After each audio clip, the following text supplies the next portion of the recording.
어쨌든 오늘 우리 설교 대상은 이 영성에 대해서 이야기합니다. 하나님의 백성으로서의 영적인 깊이, 하나님의 살아갈 하나님의 백성으로서의 어떤 그런 인격적인 신앙인격의 깊이는 어떻게 갖고 가야 되느냐.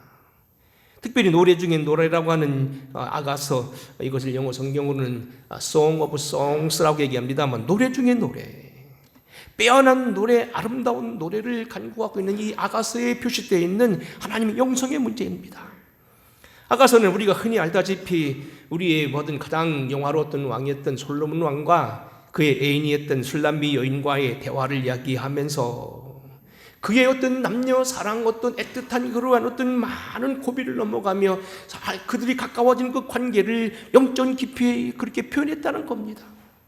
우리가 깊은 영적 교제, 아까 말한 대로 인성이 있고 육성이 있는 것처럼 영성도 있고, 하나님과의 관계 속에서 이러한 깊이가 다른 것처럼 오늘 하나님이 가까이 서는 것도 다르고 주님을 닮아가는 것이 다르다고 한다면, 어떻게 우리가 깊은 영성, 깊은 단계, 주님의 신앙 단계에 들어갈 수 있느냐? 오늘 이걸 잘 대변하고 있는 것이 아가서란 얘기입니다.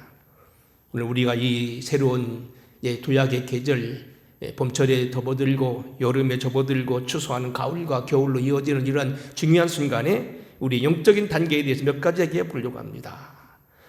자, 오늘 우리가 주님을 노래하고 깊은 영성을 하기 위해서는 아가서는 무엇을 가리키냐면, 모든 사람들이 영성에 이르기 위해서는 환경적인 제 조건을 감내하고 이겨야 된다.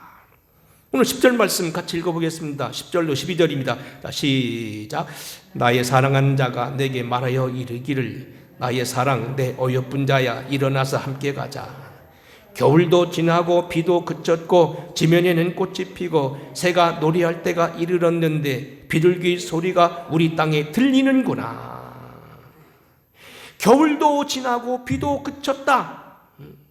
겨울이라는 오는 그런 단계가 있었고 비가 오는 단계도 있었는데 이것을 지나가야 지면에는 꽃이 피고 결국 새도 노래하는 그런 계절이 온다, 그런 이야기입니다.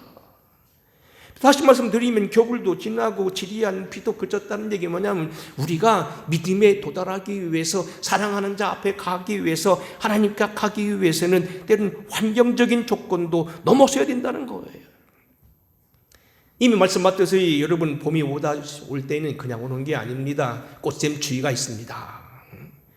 이번 주에도, 지난주에는 우리가 알다시피 21도까지 올라가고요, 아침 새벽에도 12도까지 올라갔습니다만 이번 주말에 보니까 9도, 8도까지 내려가더라고요. 조금 서늘한 것이 온다는 얘기입니다. 봄이 일순간에 한꺼번에 완벽하게 오는 것은 없다는 겁니다.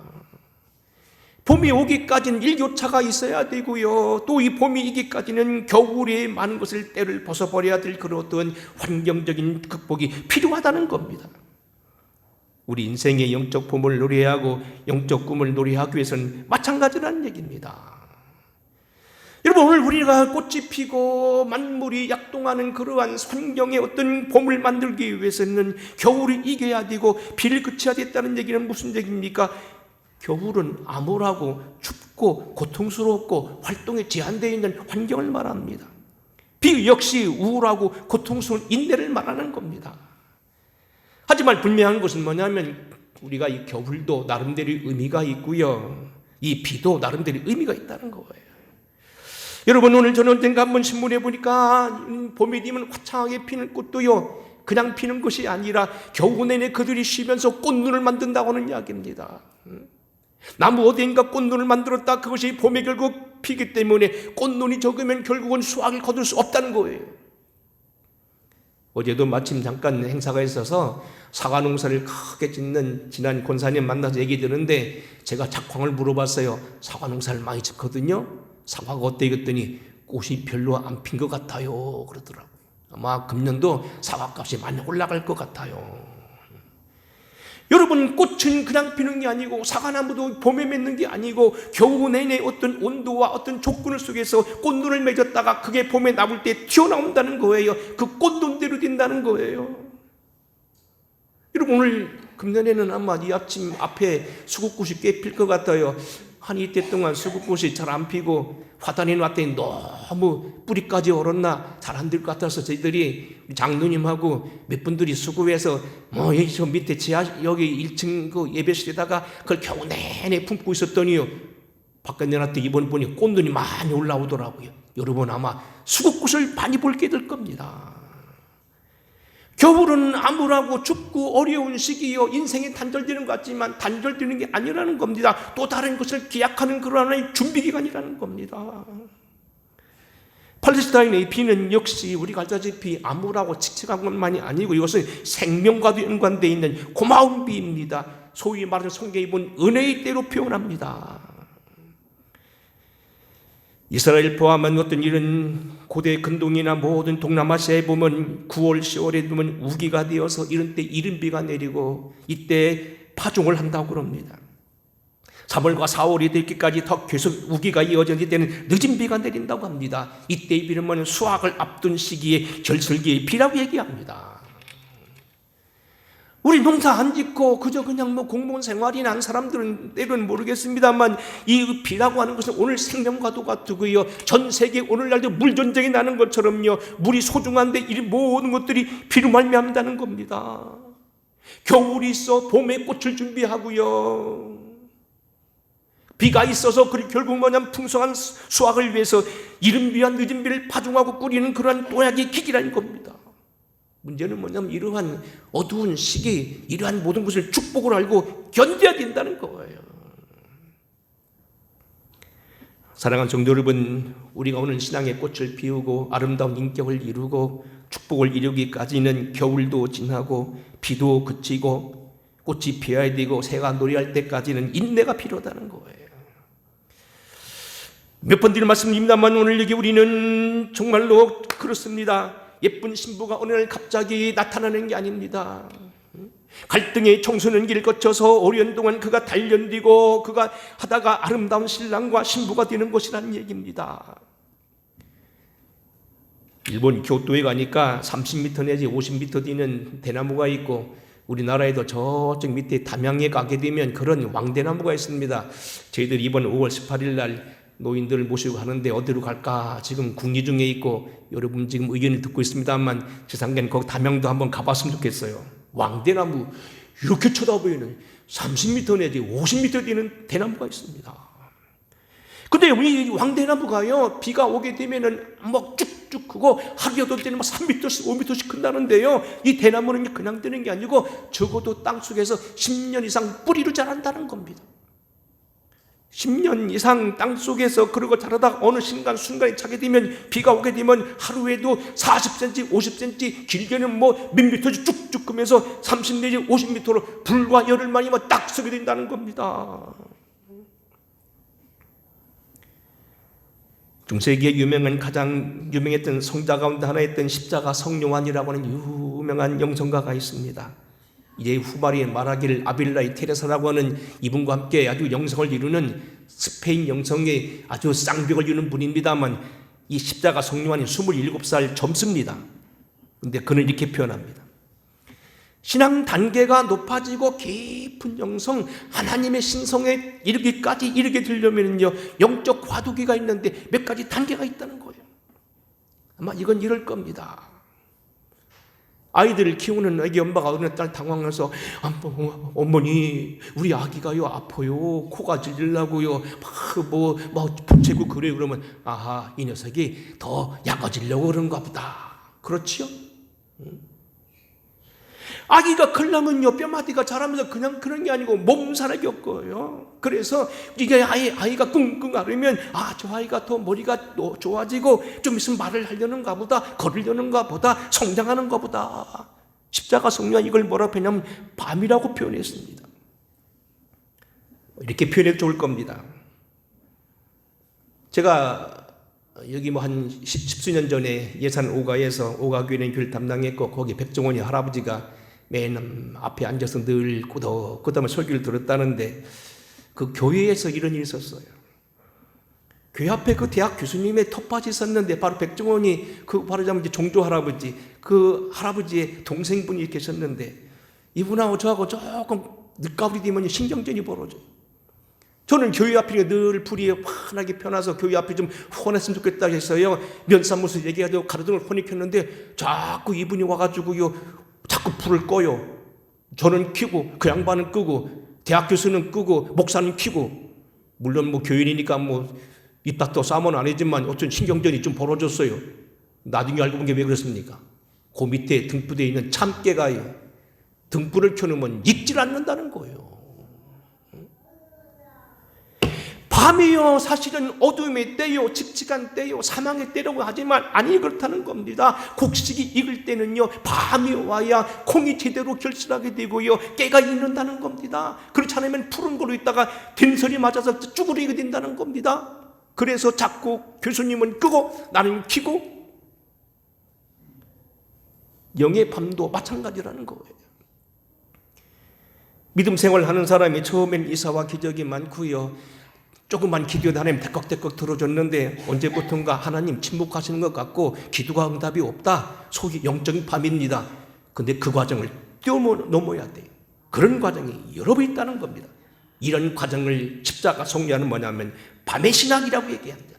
밤이 바로 영혼에 뛰는 능력의 길이라는 겁니다.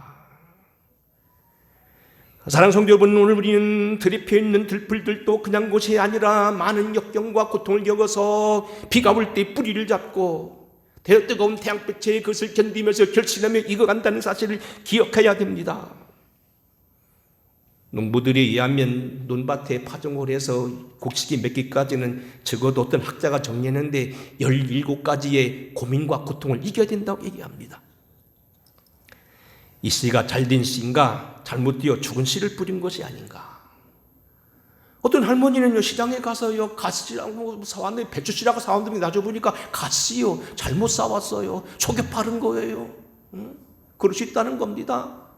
좋은 배라고 해서 뭐 다른 것보다 2배를 주고서 신나락을 사왔는데 나중에 파종해 보니까 별거 아닌 잡종을 사왔습니다. 이 씨가 뿌려져 나올 쯤에 벌레나 꽁이나 먹어버리는 게 아닌가. 오늘 아침 새벽에 일어나서 새벽기도 나오려고 옷을 툭 집으니 뭐가 툭 떨어지는 게 바퀴벌레가 기어가더라고요. 얼마나 기분이 나빴는지. 벌레가 와서 씨를 먹어버린다. 토양이 말라 싹이 트고 자랄 때에 바라가 돼지로 되디는가. 날씨가 갑자기 추웠고 샘추위가 나와서 냉해를 입고 뿌리채 말라버리는 것은 아닌가.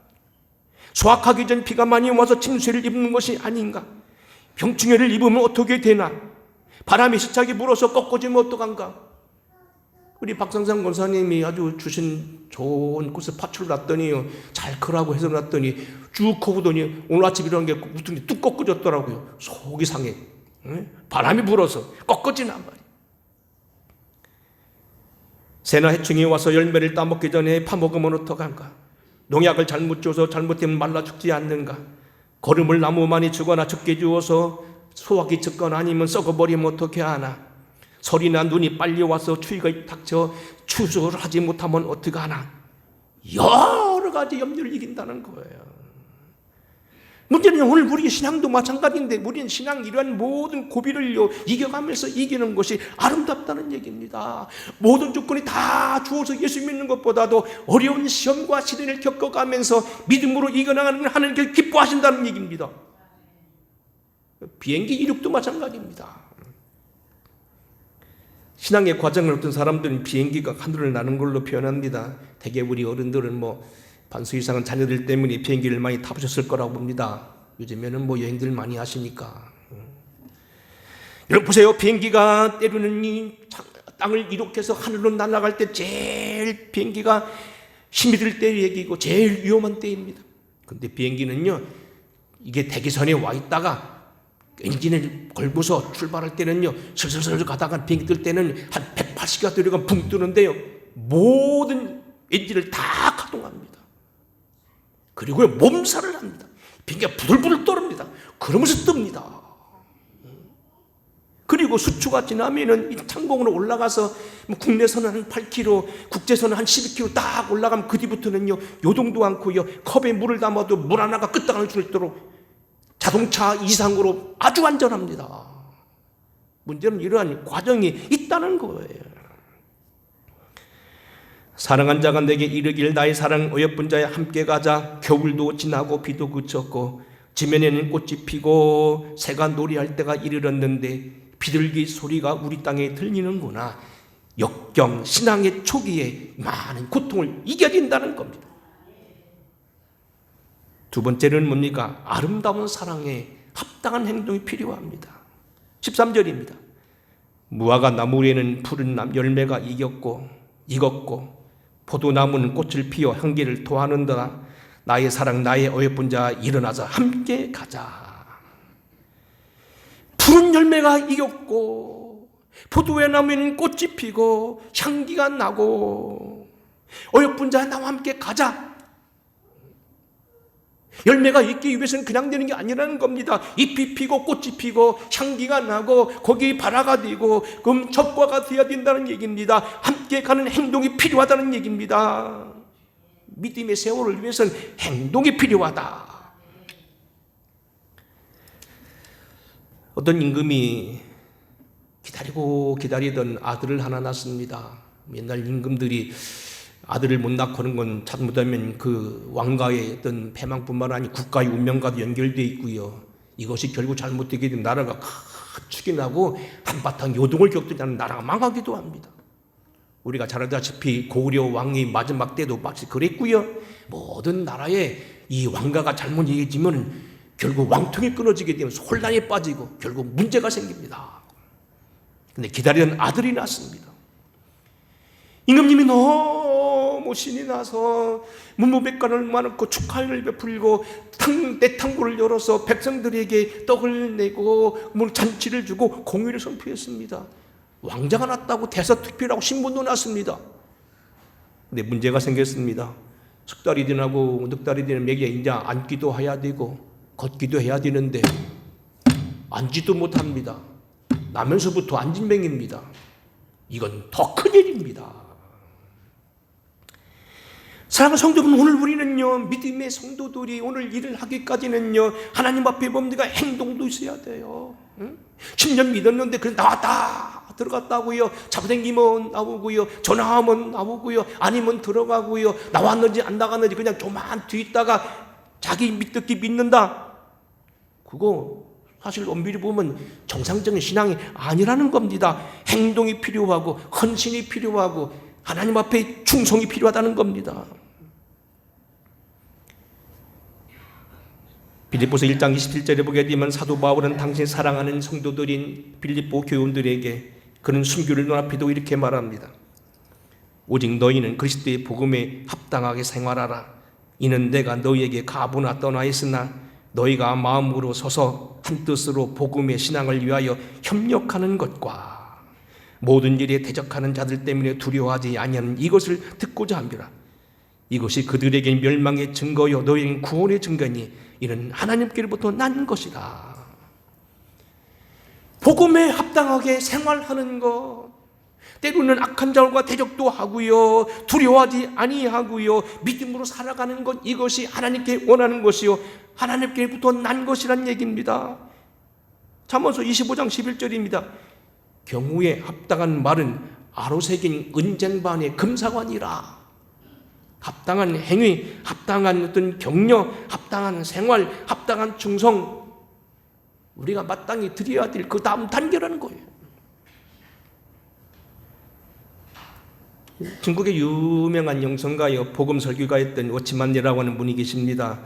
아주 책을 많이 내서 우리나라 조용기 목사님을 비롯해서 한때 우리 한국교회의 부흥의 큰 견인차 역할을 감당했던 영성가입니다. 그분이 쓴 책 보면 좌행참이라는 책이 있는데 이 에베소서를 강의하는데 거기서 기독교 내용을 세 가지로 표현합니다. 다시 말해 한자말 중국말인데 좌행참입니다. 좌란 것은 앉으라, 행하란 것은 걸으라, 참이란 것은 서라, 그 소리입니다.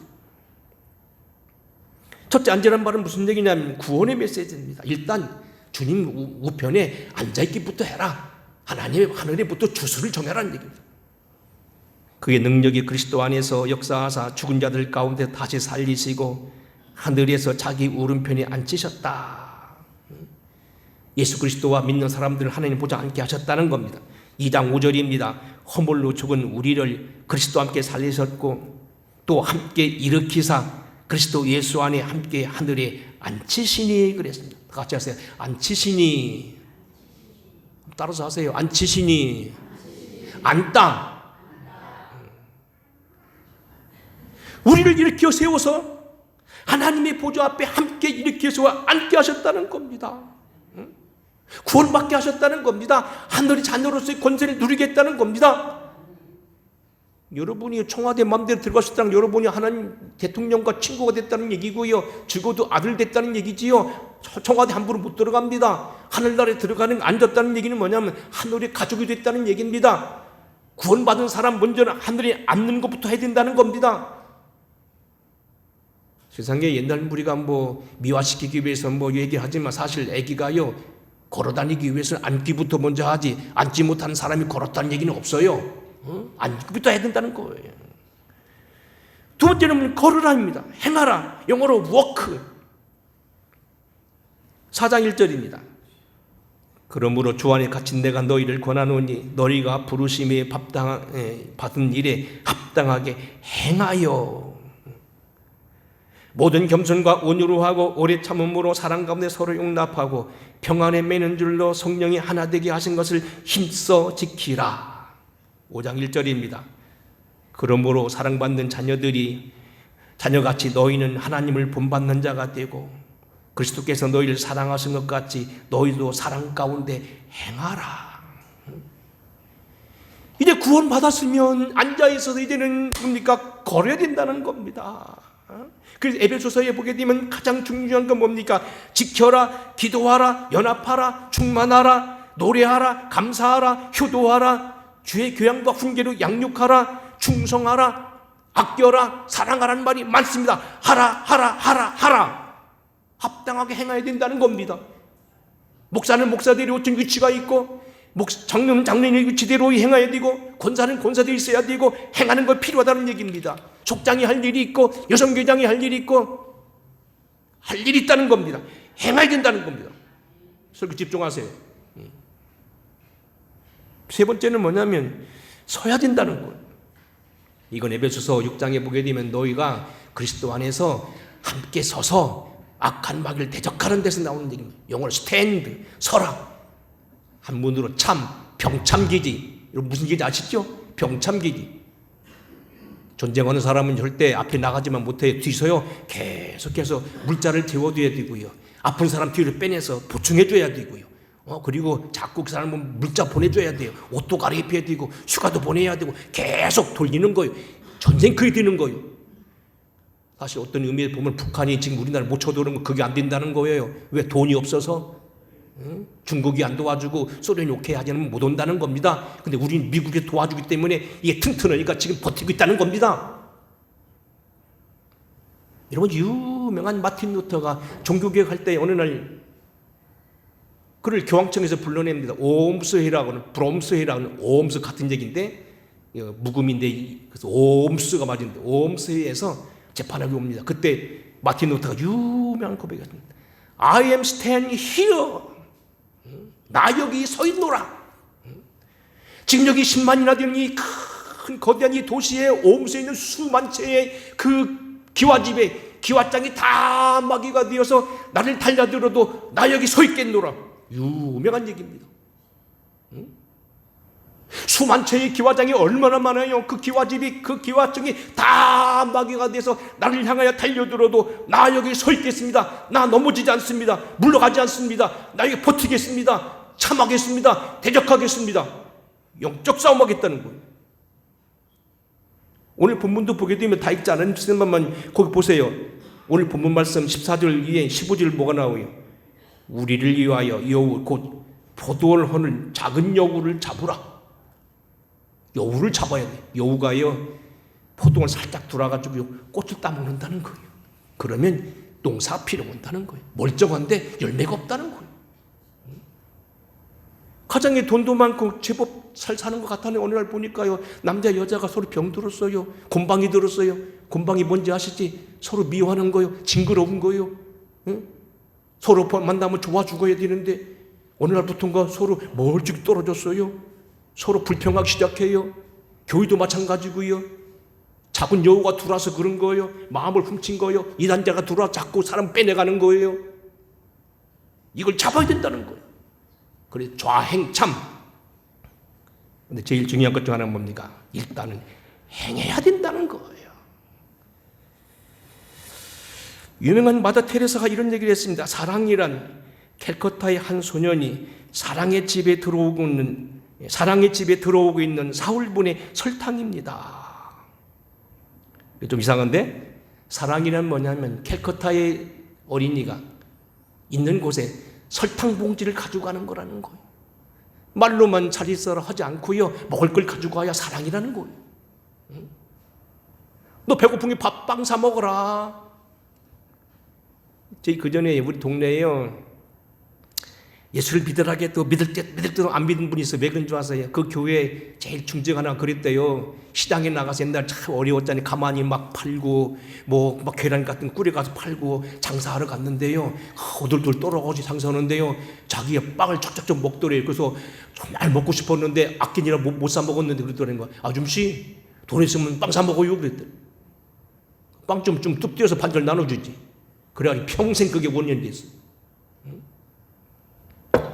사랑이란 캘커타의 한 소년이 사랑의 집에 들고 오는 사울분의 설탕입니다. 사랑은 행동이지 말이 아니라는 겁니다. 신앙의 모습 행위로 보여라. 기독교는 플러스 동기라고 더해줘야 됩니다. 사랑을 더해주고 행동을 더해주고 봉사를 더하고. 무화과 나무에 푸른 나무가 열매가 익었고 포도나무는 꽃을 피워 향기를 토하는구나. 향기가 나야 되고 나의 사양 나의 어렵은 자 일어나서 함께 가자. 움직여야 됩니다. 세 번째로 제일 중요한 거 있습니다. 껍질을 깨고 영적 성숙을 이루어야 됩니다. 14절입니다. 다시 한번 읽어보겠습니다. 두 번을 읽겠습니다. 시작. 바위 틈 낭떠러지 은밀한 곳에 있는 나의 비둘기야, 내가 네 얼굴을 보게 하라. 네 소리를 듣게 하라. 네 소리는 부드럽고 네 얼굴은 아름답구나. 다시 읽습니다. 바위뜸 낭떠러지 은밀한 곳에 있는 나의 비둘기야, 내가 네 얼굴을 보게 하라. 네 소리를 듣게 하라. 네 소리는 부드럽고 네 얼굴은 아름답구나. 이 아가서는 술람미 여인과 이 솔로몬 대왕과의 어떤 여왕 어떤 이런 이야기, 신랑이신 오늘 예수 그리스도와 신부이신 우리와의 어떤 이런 애틋한 사랑을 통하여 영성을 노래한 책이라고 했잖아요. 근데 이런 얘기예요. 장가를 갑니다. 시집을 갑니다. 혼수품이 오갑니다. 무슨 뭐가 오죠? 뭐 본다고 하죠? 그거 함도 오고 또 뭐라고 하죠? 그거요? 서로 보내는 거? 이바지 오갑니다. 그런데 그보다 더 중요한 건 뭐예요? 신부예요. 신부가 옵니다. 가마 타고 옵니다. 옛날 걸 얘기하는 거 지금이요. 주렁주렁 여기 뭘 빼달았습니다. 옷도 먹고 꽃도 이상하게 색동 옷을 입어서 신부 옷을 입었습니다. 요즘 드레스를 입었습니다. 그리고 이 사람이 자가용도 타고 옵니다. 요즘 신부들은요, 판사들하고 변호사들하고 결혼하려면요, 열쇠 3가지 준비해야 된다는 거예요. 사무실 열쇠, 자동차 열쇠, 아파트 열쇠. 요새는 뭐까지 주문해야 된다고 하더라고요. 근데 제일 중요한 게 뭐예요? 그게 아니에요. 진정한 결혼은 뭐예요? 신부의 얼굴이고 그의 소리예요. 바위뜸 낭떠러지 은밀한 곳에 있는 나의 비둘기야, 내가 네 얼굴을 보게 하라. 혼수물감 아니다. 그것도 재미로 있지만 텔레비도 사오고 장롱도 사오고 돈 있으면 아파트도 사오고 하지만 그거 아니다. 내가 네 얼굴을 보게 하라. 네 소리 듣게 하라. 웃음 얘기 하나 하겠습니다. 좀 여러분 마음 놓고 들으셔도 돼요. 제가 지금 벌써 70이 지금 다가왔다고 그랬죠. 그런데 목회하면서 몇 번 이게 중신을 한 적이 있어요. 남녀 소개해서 서로 이렇게 결혼하게 하는 매습상 결혼 꽤 많이 시켰어요. 한 번은요, 제가 있던 그 교회에 어린이집이 있었는데 어린 선생님, 오랜 동안 하던 지하무개 선생님이에요. 노처녀로 시집을 못 가고 있는데 밑으로도 여동생이 딸이 셋이 있었거든요. 그 사람을 보내야 돼. 근데 가만히 보니까 읍내에 있는 큰 교회에 수련 전도사 하나가요. 사람이 괜찮아 보여요. 소개해 줬어요. 만났대요. 잘 만나더라고요. 3개월이 지나고 6개월이 됐어요. 심승해요. 물어봤어요. 그랬더니 내가 딱 알아듣고서 양쪽 집이 다 이제 어른들도 알고 결혼 단계가 왔고 이미 저 사람이 외아들이고 빨리 결혼시키려고 여기도 관연에 빨리 보내려고 하고 다 준비됐는데 내가 넌지시 물어봤어. 신부를 데려다 놓고서 손 한번 잡아봤어. 그러니까 아니요. 그래 내가 신랑 자리에 데려다 혼냈어요. 너 남자냐? 김명영 원사님 뭔 뜻인지 아시지? 연세 많으신 게 알 거예요. 지금 내가 남자는 했지만 그런 뜻은 아니죠. 여러분 결혼이 상대가 되려면요 맨날 얼굴만 쳐다보고 밥만 먹으면 안 되는 거요. 손도 잡아봐야 되고요. 응? 그래야 결혼이 되는 거지. 어떻게 맨날 6개월 만났는데 양쪽 집안은 빨리 결혼시키라고 난리를 피우고 다 준비됐는데 손 한 번 안 잡아보고 맨날 얼굴만 쳐다보고 만났다 헤어지고 내가 막 야단을 쳤어요. 결국 그래서 나중에 결혼했어요. 지금은 아들 셋 낳고 잘 살고 있어요. 부부가 되려면 손도 잡아야 되고 입도 맞춰야 되고 그 이상으로 애기도 낳아야 된다는 거예요. 언제까지요? 서로 껍질 속에 반영해가지고 창피해서 두려워서 그 잠깐 못 가. 그러면 결국 나중에 도망가요. 우리 유명한 감리교된 영성과 그러다가요 결혼 못했잖아요. 이건 넣지 말아야 돼. 요한했을 때 그랬잖아요. 좋아했는데 못하고 했다가 나중에 과부고 결혼했잖아요. 피 봤잖아요. 이제 이따 뺄 거예요. 바위 틈 낭떠러지 은밀한 곳에 있는 나의 비둘기야, 내가 네 얼굴을 보게 하라. 내 소리를 듣게 하라. 내 소리는 부드럽고 내 얼굴은 아름답도다. 지금 겨울도 지나고 봄도 지나왔고 다 꽃도 피고 향기가 바라고 열매 맺었는데 더 중요한 건 뭡니까? 네 얼굴이라는 거예요. 신랑이 신부하고 결혼합니다. 혼수물감도 옵니다. 이것저것 선물 옵니다. 왔다 갔다도 합니다. 이 바지도 왔다 갔습니다. 다 왔는데 제일 중요한 건 그거 아니라는 겁니다. 예수 믿으니 병도 고침을 받고요. 예수 믿으니까 복도 받고요. 예수 믿으니 운명도 바뀌지만 더 중요한 게 뭐라고요? 예수 그리스도 안에 있는 영생이에요. 예수 그리스도 안에 있는 그가 하나님의 아들인 걸 믿는 거예요. 우리가 그의 얼굴을 보여야 돼요. 시간이 많이 됐는데 이런 얘기입니다. 요한복음 1장에 보게 되면 최초의 제자 가운데 하나였던 나다네엘을 만나는 장면입니다.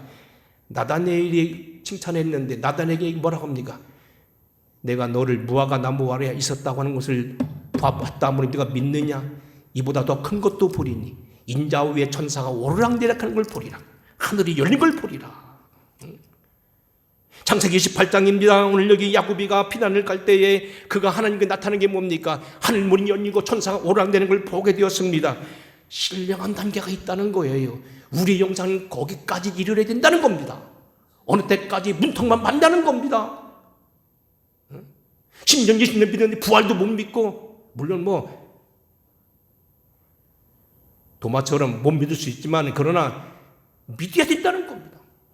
언제까지 30년 서로 부부 생활했는데 이 남자가 된장을 좋아하는지 나빠하는지 음식은 신 걸 좋아하는지 짠 걸 좋아하는지 모른다. 잘못된 아내입니다. 10년 30년 결혼 생활했는데 생일 당했는 아내 생일도 모르고 생일날 오단벌 안 해줬다. 나쁜 남편입니다. 나쁜 남편입니다. 우리 어머니가 이때쯤 뭘 원하시는지, 우리 엄마 애기 낳으려고 얼마나 고생했는지 여러분 아셔야 됩니다. 동기간이 동생이 생일이 어느 때쯤인지 나도 정확하게 모르지만 대강 어느 때쯤 알잖아요. 그리고 선물도 보내줘야 되잖아요. 그게 정이잖아. 깊은 단계가 있어야 된다는 겁니다. 짧게 말씀하겠습니다. 세계에는 유명한 영성가들이 많이 있었는데 이 영성가들은 한결같이 다 신앙의 단계를 이야기합니다. 1990년에 태어난 성 버나드라는 분은 하나님의 체험 단계를 이렇게 세 가지로 말합니다. 세상 산물로부터의 초탈, 두 번째는 자기 비움, 세 번째는 신의 실제의 참여. 이렇게 말하기도 합니다. 인간의 영적 성승과 단계를 입맞춤으로 표현하는데 발에 입맞추는 것과 손에 입맞추는 것, 입술에 입맞추는 것, 발에 입맞추는 것, 복종에 대해서는 또 회개와 기도의 단계, 정화의 단계, 손에 입맞춤은 묵상에 의한 어떤 접근, 영혼의 밝아짐, 영혼의 조명, 입술에 입맞추는 건 합일이 되는 것, 하나님과의 일치, 성령 충만, 사랑의 극치. 성프란시스 단계는 4가지로 말합니다.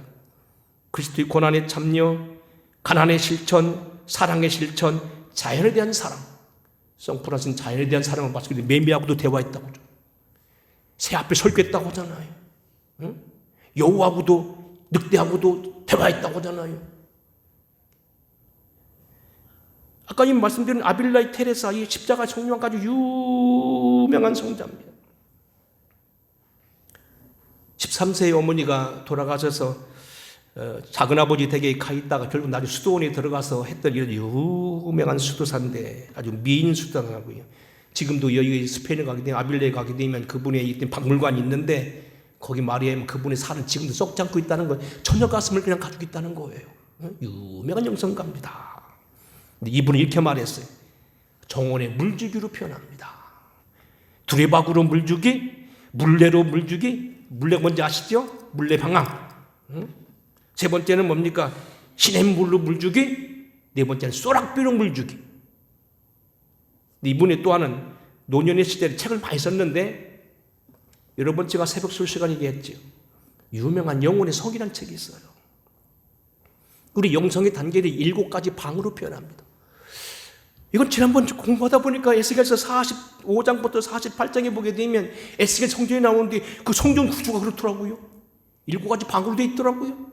문갑방이 있고요. 네, 그래서 깜짝 놀랐어요. 이게 그냥 만들어낸 게 아니네. 7가지 방이 있다고 되어 있어요. 첫째 방, 선악이 함께 존재하는 방. 둘째 방, 기도, 실행, 참회, 정진, 하나님의 은혜를 맛봄, 하나님 계심에 대한 감사, 주님이 좋은 이웃으로 깨닫게 됨. 셋째 방, 주님을 두려워할 줄 아는 축복의 사람, 세상 관심다에 대해 초연과 인내가 필요한 단과 실수와 과오를 딛고도 낙심하지 않는 단계. 넷째 방, 성령의 큰 도우심이 함께하는 방, 희열이 있으나 말로 표현할 수 없는 영적 체험을 하는 방, 그러나 고난도 이게 되는 방. 다섯 번째 방은 어떤 방에 이제는 더 이상 없는 방, 하나님 우리 자신을 우리 속에 주시는 방, 그리스도 자신을 주신 방. 여섯 번째는 하나님과 연인관계, 약혼관계, 신적 광명, 완전한 합일. 일곱째 방, 최고 단계, 영혼의 영적 결혼 상태. 아까는 약혼 상태, 결혼 상태. 신적 광명과 지적 통찰로 불 켜지고 밝아지며 성삼일체 하나님이 각각 알려지며 하늘이 비같이 내려 강과 물이 합한 것처럼 쏟아지는 은혜가 됩니다. 이 단계가 있다는 겁니다. 이건 나중에 다시 하겠습니다. 문제는 뭡니까? 껍질을 깨야 됩니다. 바위 틈에 숨어있지만 말고 얼굴을 보여라는 얘기입니다. 신부가 시집을 오는데 직장금 많이 가져오는 거 좋은 일이라 하지만 더 중요한 건 뭐냐면 신랑과 얼굴을 보이고 서로 같이 살아가고 하나가 되는 거 더 중요하다는 얘기입니다. 목소리 듣게 하라는 겁니다. 말씀 마치겠습니다. 오늘 축구전도 주일입니다. 힘드시더라도 여러분 걷지 못하시더라도 옆에 서셔서 물건이라도 챙겨주시고 우리 김집사, 김권사 수고원에 격려해 주시고 필요합니다. 늘 하는 사람만 하는 게 아닙니다. 같이 일해야 됩니다. 신앙의 봄, 주님께 드리는 노래가 있어야 됩니다. 겨울도 지나고 비도 그쳤고 역경이 있어야 됩니다. 이걸 이겨야 됩니다. 이제는 향기를 발해야 되고 열매를 맺어야 되고 함께 일어나 가야 됩니다. 행동이 있어야 됩니다. 더 나아가서 깊은 영성, 바위 틈에 숨겨진 얼굴을 보이는 일입니다. 주님 앞에 오늘도 서기를 바라면서 아름다운 영성에 들어가는 귀한 날 되기를 주의 이름으로 축원합니다. 고마우신 아버지, 주님 안에 있는 이 아름다운 영성 힘짓기를 원하오며 하나님의 능력에 붙잡혀 주 뜻만 이루어가는 우리 모두가 되게 하옵소서. 비도 그쳤고 겨울도 지났고 이제는 이 모든 걸 이겨나가고 이제는 열매를 맺고 향기를 토하고 향기를 바라며 일어나 함께 가야 되며 주님께 감춰졌던 얼굴을 보이며 내 몫을 듣게 해야 되고 고백이 돼야 되고 시인을 해야 되고 내가 입술을 벌려 주님을 자랑해야 되겠사오니 이러한 단계까지 이르하옵소서. 축구 전도 주일이 결코 남의 행사가 아닌 내 행사요 나의 축복이 아름다운 행사라는 것을 기억하면서 믿음으로 고백하며 임하는 우리 모두가 되게 하옵소서. 예수님 거룩하옵신 이름 받들어 간절히 축복하고 기도하옵나이다. 아멘. 찬양하겠습니다.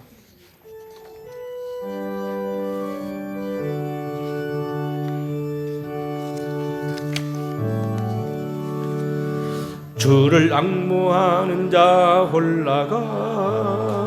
홀라가 독수리같이 모든 싸움 이기고 근심 걱정 버리는 홀라가 독수리같이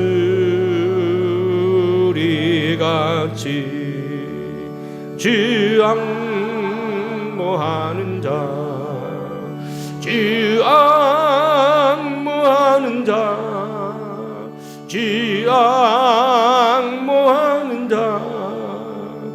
늘 강건하리라. 주를 앙모하는 자 걸어가 고단치 않네. 길을 잃은 양떼들 두루 찾아다니며 걸어가 고단치 않네. 주 앙모하는 자